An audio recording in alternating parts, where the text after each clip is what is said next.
আসসালামু আলাইকুম। আশা করি সকলেই ভালো আছেন।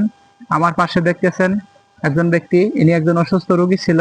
আল্লাহর রহমতে ওনার চিকিৎসা শেষ করতে পারছি। এখন ওনাকে জিজ্ঞাসা করব উনি কি ধরনের রোগী ছিল, কতটুক উপকার পাইলো।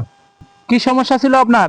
পায়ের ব্যথা ছিল। কয় বছরের পুরাতন ব্যথা ছিল? 1.5 বছর। 1.5 বছরের পুরাতন ব্যথা ছিল। জি। একটা দৌড় দেন তো দেখি, খুব জোরে দৌড় দেন। আল্লাহ আল্লাহ কোন, আল্লাহ আল্লাহ আল্লাহ আল্লাহ আল্লাহ আল্লাহ আল্লাহ আল্লাহ আল্লাহ, আসেন আসেন, আল্লাহ আল্লাহ আল্লাহ আল্লাহ আল্লাহ আল্লাহ আল্লাহ আল্লাহ আল্লাহ আল্লাহ আল্লাহ আল্লাহ আল্লাহ আল্লাহ আল্লাহ।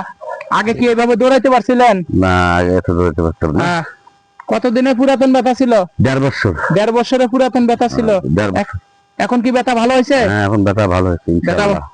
আল্লাহ আল্লাহ তোমার তোমার দরবারে দরবারে লাখ লাখ লাখ লাখ কোটি কোটি কোটি কোটি শুকরিয়া। শুকরিয়া। আলহামদুলিল্লাহ। আলহামদুলিল্লাহ।